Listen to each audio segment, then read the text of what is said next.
Myanmar থেকে ছোড়া গুলিতে কক্সবাজারের দুই কিশোর গুলিবিদ্ধ হয়েছেন। স্থানীয়রা জানায় সকালে টেকনাফের হোয়াংকংয়ে অবস্থান করছিলেন সোহেল রানা ও আবদুল্লাহ নামে দুই কিশোর। এ সময় হঠাৎ মিয়ানমার থেকে ছোড়া কয়েকটি গুলি এসে তাদের মাথা ও পায়ে লাগে।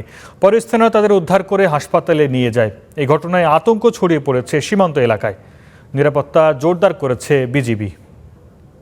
সবশেষ পরিস্থিতি জানতে এই মুহূর্তে সদর হাসপাতালে আছেন সহকর্মী মুহিবুল্লাহ মুহিব। সরাসরি যাচ্ছি তার কাছে।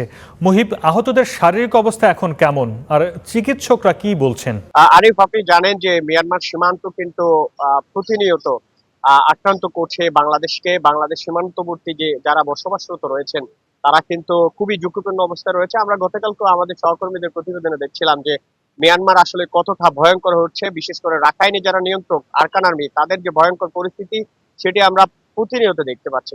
ধারাবাহিকভাবে এই এই এই মাসেই কিন্তু গেল 13ই জানুয়ারিও ব্যাপক গোলাবর্ষণের ঘটনা ঘটেছে। সেখানে আমাদের বাংলাদেশি শিশু থেকে শুরু করে বেশ কয়েকজন আহত হয়েছে, মাইন বিস্ফোরণে আহত হচ্ছে। আজকেও ঠিক তেমনি হচ্ছে বাংলাদেশ সীমান্তের যে টেকনাফের জিমংখালী বিওপির বিপরীতে যে মিয়ানমারের অভ্যন্তরে নাফ নদীর জলসীমায় যে যে পোস্ট থেকে আরাকান আর্মি দখলকৃত এই পোস্টটি কিন্তু দীর্ঘদিন ধরে বাংলাদেশের জন্য হুমকি হয়ে রয়েছে। সেই পোস্ট থেকে বাংলাদেশের দিকে লক্ষ্য করে কিন্তু 10 থেকে 12 রাউন্ড গুলি করা হয় এবং সেই গুলিতেই বাংলাদেশি যে দুই কিশোর মাছ ধরতে গিয়েছিলেন নাফ নদীতে, আব্দুল্লাহ এবং হচ্ছে মোহাম্মদ সোহেল, তারা দুজনেই গুলিবিদ্ধ হয়েছেন এবং তাদেরকে প্রথমে উদ্ধার করে স্থানীয়রা যে উখিয়ার এমএসএফ হসপিটালে ভর্তি করে। সেখানে একজনের অবস্থা অবনতি হয়, তাকে আব্দুল্লাহকে কিন্তু চট্টগ্রাম মেডিকেল কলেজ হাসপাতালে রেফার করা হয়েছে।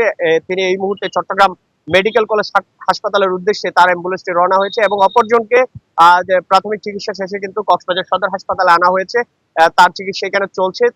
তিনি মোটামুটি শঙ্কামুক্ত বলে আমরা জেনেছি। একই সঙ্গে আমরা পুলিশের অতিরিক্ত পুলিশ সুপার অলোক বিশ্বাসের সঙ্গে কথা বলছিলাম। তিনি আমাদেরকে নিশ্চিত করবার চেষ্টা করেছে যে এই ঘটনার পরই কিন্তু ওই সীমান্তে আতঙ্ক বিরাজ করছে মানুষের মধ্যে। পুলিশের পক্ষ থেকে স্থানীয়দেরকে সতর্ক অবস্থায় চলাচলের পরামর্শ দেওয়া হয়েছে।